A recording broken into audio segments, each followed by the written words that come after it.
Guys, today we're back. It's been a hot minute.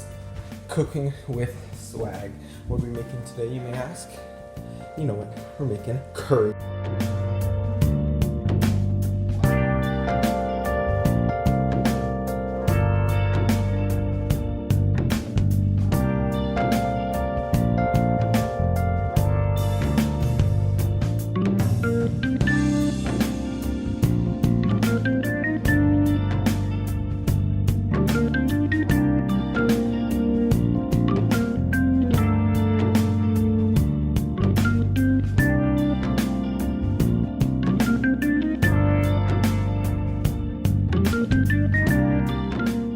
Alright guys, we got ourselves some chicken thighs cooking in the pot right here. It's kind of fire. We seasoned it with a bit of our good old allspice, and wait, what was this again? I forgot. We used some of the cumin seeds, and we just grounded that up, tossed that in. Get some nice seasoning on this chicken as it cooks. You know, we need the classic, the salt and pepper. So let's grab ourselves some salt and go a nice dusting right all over the chicken. You know it, I know it, we all know it. Although, I guess I can't grate pepper with one hand. I'm not cool enough.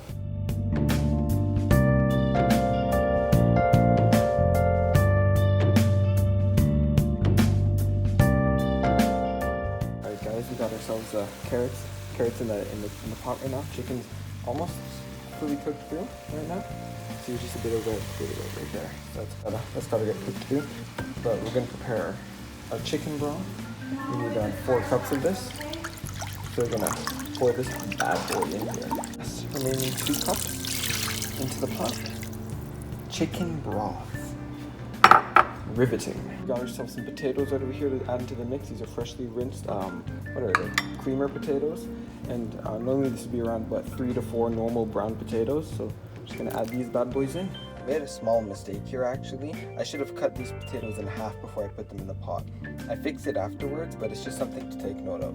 Also, at this time, you should also be adding in your bay leaves into the pot. We brought this pot to a nice boil first, and then now it's just sitting on a simmer. This thing's gonna sit right in here for around 30 minutes. This bowl of pineapples prepared beforehand, just because, well, they're pineapples. We had some and they taste good. Now, normally I'd be using apples in this recipe, but today we're spicing it up. We're using pineapples instead. This is around 8 pineapple bits right over there, grated into, well, what it is now. We're gonna toss this right in here. This is gonna give us a nice contrast between sweet and spicy, which is kinda epic. Okay, so right here we have around a little over a 1/4 cup of butter cooking.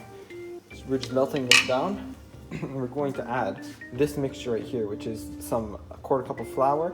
We have some ground coriander seeds, some cumin in there, some cinnamon, some pepper flakes, and some allspice. Just a bunch of spices, and also some good old turmeric. All of that mix into this. Once this is done melting, we'll add this to it.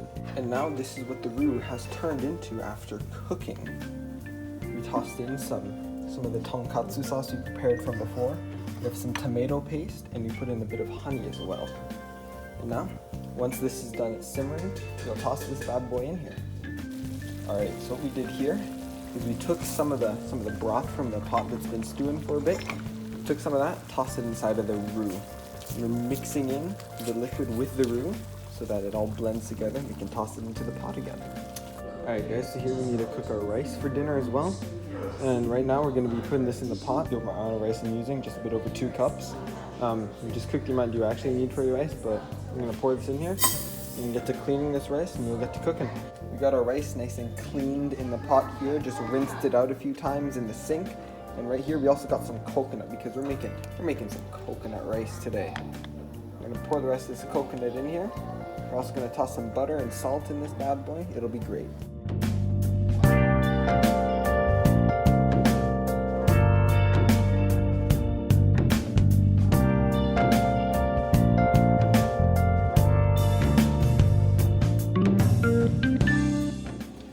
After this is steaming, you gotta make sure to check it, and once there's nice holes popping on the top, you gotta go around and you gotta fluff the rice up a bit.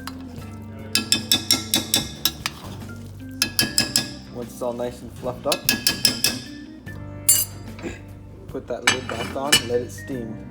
Now, with both halves of this culinary puzzle complete, the time has come. The time has come to plate it.